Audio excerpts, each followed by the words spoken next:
Yes. അപ്പോൾ ഓരോരുത്തരുടെയും കേസുകൾ യുണീക്കാണ്, അവരുടെ അനുഭവങ്ങൾ യുണീക്കാണ്. അപ്പോൾ നമ്മളിങ്ങനെ ഓരോ ഫെബ്രുവരി 4 ഇങ്ങനെ കടന്നു പോകുന്നു. ക്യാൻസർ രോഗികളുടെ എണ്ണം ഇങ്ങനെ പെരുകുകയാണ്. മെഡിക്കൽ സയൻസിൽ നമുക്ക് വലിയ പഠനങ്ങളും റിസർച്ചുകളൊക്കെ നടക്കുന്നുണ്ട്. പക്ഷേ ക്യാൻസറിൻ്റെ കാര്യത്തിൽ എന്തുകൊണ്ടാണ് ഒരു നാഴികക്കല്ലോ അല്ലെങ്കിൽ ഇതിനെ കൺട്രോൾ ചെയ്യുന്ന കാര്യത്തിൽ ഒരു സ്റ്റെപ്പിലേക്ക് പോകാൻ കഴിയാത്തത് എന്തുകൊണ്ടാണ്? നമ്മൾ ക്യാൻസറിൻ്റെ കാര്യത്തിൽ നമ്മൾ വളരെ പിന്നിലാണെന്ന് വിചാരിക്കുന്നത് തെറ്റാണ്. പക്ഷേ ഒരു ഒറ്റ കാര്യമേ ഉള്ളൂ, ക്യാൻസർ നമ്മൾ വിചാരിക്കുന്നതിനേക്കാളും സ്മാർട്ടായിട്ടുള്ളൊരു അസുഖമാണ്. അത് നമ്മളുടെ തന്നെ കോശങ്ങൾ നമുക്കെതിരെ പ്രവർത്തിക്കുന്ന ഒരവസ്ഥയാണ്. ഇപ്പോൾ പുതിയതായിട്ട് വന്ന ഹാൾമാർക്സിൽ പോലും അതാണ് പറയുന്നത്. കാരണം നമ്മൾ ഒരു രീതിയിൽ മാത്രം അതിനെ കാണുമ്പോൾ നമ്മുടെ അറിവ് കുറവുകൊണ്ടാണ് നമ്മളതിനെ ആ രീതിയിൽ കാണുന്നത്. പക്ഷെ പലപ്പോഴും ക്യാൻസറിൻ്റെ ഒരു ഉദ്ഭവം അത് നമുക്കെതിരെ പ്രവർത്തിക്കുന്നത് നമ്മുടെ തന്നെ കോശങ്ങളെ ഉപയോഗിച്ചുകൊണ്ടും നമ്മുടെ തന്നെ ഞരമ്പുകളെ ഉപയോഗിച്ചുകൊണ്ടും നമ്മുടെ തന്നെ രക്തനാളികളെ ഉപയോഗിച്ചുകൊണ്ടും നമ്മൾ തന്നെ കൊടുക്കുന്ന ഭക്ഷണത്തിനെ ഉപയോഗിച്ചുകൊണ്ടാണ്. അപ്പോൾ അത് നമ്മളെ അറിഞ്ഞുകൊണ്ടാണ് നമ്മുടെ അകത്ത് താമസിക്കുന്നത്. അതുകൊണ്ട് തന്നെ അതിനെ നേരിടുക എന്ന് പറയുന്നത് ഒറ്റ ട്രീറ്റ്മെൻറ്റ് കൊണ്ട് നമുക്ക് ചിലപ്പോൾ പറ്റിക്കൊള്ളണമെന്നില്ല. അതുകൊണ്ടാണ് ഫലപ്രദമായ പല രീതികളിലുള്ള ട്രീറ്റ്മെൻറ്റ് വഴി നമ്മൾ ക്യാൻസറിനെ അതിജീവിക്കാൻ ശ്രമിക്കുന്നത്. അതിൽ പല കാര്യങ്ങളിലും നമുക്ക് നല്ല രീതിയിലുള്ള മുന്നേറ്റങ്ങൾ കൊണ്ടുവരാൻ പറ്റിയിട്ടുണ്ട്. പുതിയ ചികിത്സാ രീതികളായ ഇമ്മ്യൂണോതെറാപ്പി, ടാർഗറ്റഡ് തെറാപ്പി, നമുക്ക് റേഡിയേഷൻ്റെ പുതിയ നൂതന ട്രീറ്റ്മെൻറ്റുകളെല്ലാം നമുക്ക് ഇന്ന് ക്യാൻസർ ട്രീറ്റ്മെൻറ്റിൽ അവൈലബിൾ ആണ്. ഡോക്ടർ, കേരളത്തിലേക്ക് വരുമ്പോൾ നമുക്കറിയാം ക്യാൻസർ കണക്കുകളൊക്കെ കേരളത്തിലേത് പലപ്പോഴും ഞെട്ടിപ്പിക്കുന്നതാണെന്നറിയാം. അപ്പോൾ കേരളത്തിലേക്ക് വരുമ്പോൾ ഏറ്റവും കൂടുതൽ കാണപ്പെടുന്ന ക്യാൻസർ ഏതാണ്? അത് സ്ത്രീകളിലും പുരുഷന്മാരിലും ഒക്കെ കേരളത്തിൽ സ്ത്രീകളിൽ കാണുന്ന ക്യാൻസറുകൾ ഏറ്റവും കൂടുതൽ ബ്രസ്റ്റ് ക്യാൻസർ തന്നെയാണ്. അത് ഇന്ത്യയിലും പോലെ തന്നെ ബ്രസ്റ്റ് ക്യാൻസറാണ് ഏറ്റവും കൂടുതൽ കാണുന്നത്. പുരുഷന്മാരിലാണെങ്കിൽ ഇന്ത്യയിൽ നിന്ന് വ്യത്യസ്തമായത് ലങ് ക്യാൻസറാണ് കൂടുതലായിട്ട് കാണുന്നത്. രണ്ടാമത് വായയുടെയും തൊണ്ടയുടെയും ക്യാൻസർ തന്നെയാണ്.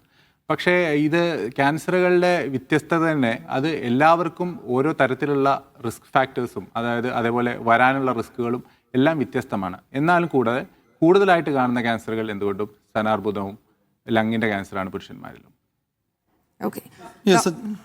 ഞങ്ങൾ നേരത്തെ സംസാരിക്കുകയായിരുന്നു, നമ്മുടെ ഇപ്പോൾ ജീവിതശൈലി രോഗങ്ങളുണ്ടല്ലോ, ലൈഫ് സ്റ്റൈലിൽ ഇപ്പോൾ പ്രമേയം, കൊളസ്ട്രോൾ പോലെയുള്ള പ്രശ്നങ്ങളും ഈ ക്യാൻസറും തമ്മിൽ എന്തെങ്കിലും ലിങ്കോ കണക്ഷനോ, ഇപ്പോൾ അത് വരുന്ന കാര്യത്തിലോ വന്നാൽ തന്നെ അത് കൂടുന്ന കാര്യത്തിലോ ലൈഫ് സ്റ്റൈൽ രോഗങ്ങളുമായി ഏതെങ്കിലും കണക്ഷൻ ഉണ്ടോ എന്ന കാര്യം വെറുതെ ചർച്ച ചെയ്യുന്നത്. അപ്പോൾ അതെങ്ങനെയാണ് ഡയബറ്റിക് ഇഷ്യൂസും പ്രശ്നങ്ങളും ഇതുമായിട്ടുള്ളൊരു കണക്ഷൻ്റെ കാര്യത്തിൽ എന്താണ് ഡോക്ടർ പറയാൻ കഴിയും?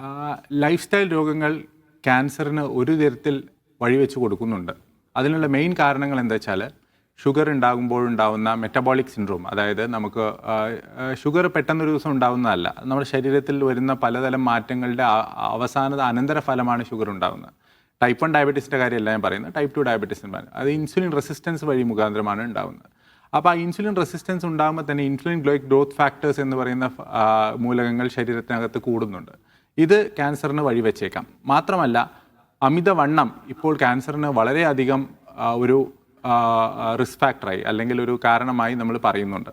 അതിൻ്റെ ഈ തോത് എങ്ങനെയാണെന്ന് വെച്ചാൽ പുകവലിയോട് സമാനമായുള്ള രീതിയിൽ റിസ്ക് ഉണ്ട് എന്നുള്ള രീതിയിലാണ് ഇപ്പോൾ പറയപ്പെടുന്നത്. അതിനുള്ള കാരണം എന്താണെന്ന് വെച്ചാൽ അമിതവണ്ണം കാരണം നമുക്കുണ്ടാകുന്ന ലെപ്റ്റിനുകളുടെ അളവും മറ്റേതും എല്ലാം നമ്മുടെ ശരീരത്തിൽ ക്യാൻസർ കോശങ്ങൾക്ക് വളരെയധികം സഹായകമാവുന്ന രീതിയിലുള്ള ഇൻഫ്ലമേറ്ററി മാർക്കേഴ്സ് കൂടാനുള്ള കാരണങ്ങളാകുന്നുണ്ട്. ഡോക്ടർ, അതുപോലെ ഒരു മുൻകരുതൽ, നമുക്കറിയില്ല എവിടെയാണ് ഈ ക്യാൻസർ എപ്പോഴാണ് ബാധിക്കുക എന്നൊക്കെ എപ്പോഴും ഭയത്തോടെ ഇരിക്കുന്ന ആളുകളാണ്. അപ്പോൾ ഒരു ദൈനംദിന ജീവിതത്തിൽ നമുക്ക് എടുക്കാൻ പറ്റുന്ന ചില മുൻകരുതലുകൾ, ചില ദുശീലങ്ങൾ ഒഴിവാക്കുന്നത് ഉൾപ്പെടെ, ഭക്ഷണശീലങ്ങൾ ഉൾപ്പെടെ നമുക്ക് അങ്ങനെ എന്തെങ്കിലും ഒരു മുൻകരുതലുകൾ എടുക്കാനുണ്ടോ? ദൈനംദിന ജീവിതത്തിൽ ആദ്യമായി നമ്മൾ ചെയ്യേണ്ടത് നമുക്കിന്ന് കിട്ടിയ ദിവസം ഏറ്റവും ബെസ്റ്റ് ഡേ ആണെന്ന് മനസ്സിലാക്കുകയാണ്. ഇന്ന് രാവിലെ നമ്മൾ തുടങ്ങുമ്പോൾ ഇന്ന് നമുക്ക് കിട്ടിയ അനുഗ്രഹം, നമുക്ക് അസുഖങ്ങളില്ലാതെ കിട്ടിയ അനുഗ്രഹം ദൈവത്തിനോട് നന്ദി പറഞ്ഞുകൊണ്ട് നമ്മൾ പുറത്തിറങ്ങാം. കാണുന്നവർക്ക് നമുക്ക് നല്ലത് ചെയ്യാൻ ശ്രമിക്കാം. അതുകൂടെ തന്നെ നമ്മുടെ ഇടയിൽ ആരെങ്കിലും രോഗികളുണ്ടെങ്കിൽ അവരുടെ പ്രശ്നങ്ങൾ മനസ്സിലാക്കാൻ ശ്രമിക്കാം. അവർക്ക് അനുകമ്പയല്ല വേണ്ടത്, സഹായമാണ് വേണ്ടത്. ചിലപ്പോൾ നമ്മുടെ ഒരു ചിരിയായിരിക്കാം, ചിലപ്പോൾ നമ്മുടെ ഒരു തലോടലായിരിക്കാം, ചിലപ്പോൾ നമ്മുടെ ഒരു സംസാരമായിരിക്കാം. നിൻ്റെ കാര്യങ്ങളെല്ലാം ശരിയാകും എന്നുള്ള ഒരു പ്രത്യാശ മതിയാകും അവർക്ക് ജീവിതത്തിലേക്ക് തിരിച്ചു വരാൻ.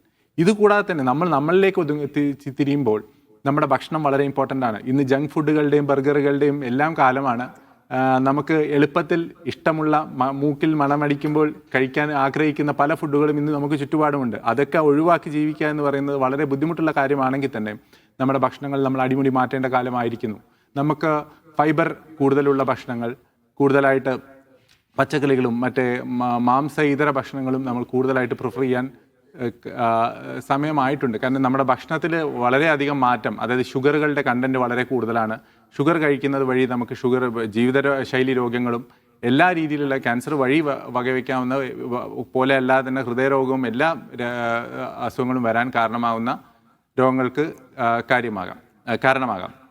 അപ്പോൾ ഏറ്റവും ഇമ്പോർട്ടൻ്റ് ആയിട്ടുള്ള കാര്യം, നമുക്ക് ജീവിതം എൻജോയ് ചെയ്യുന്നതോടുകൂടി ഹെൽത്തി ആയിട്ടുള്ള ലൈഫ് സ്റ്റൈൽസ് കൊണ്ടുവരണം. അതിൽ വ്യായാമത്തിന് വളരെയധികം ഇമ്പോർട്ടൻസ് ഉണ്ട്.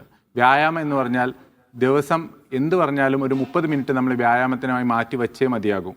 ആ ഒരു സമയം നമ്മൾ മാറ്റി വയ്ക്കുന്നത് വഴി നമുക്ക് ജീവിതശൈലി രോഗങ്ങളും ക്യാൻസർ പോലത്തുള്ള മാരക രോഗങ്ങളും എല്ലാം ഒരു പടി വരെ നമുക്ക് മാറ്റി നിർത്താൻ ചിലപ്പോൾ സഹായിച്ചേക്കാം.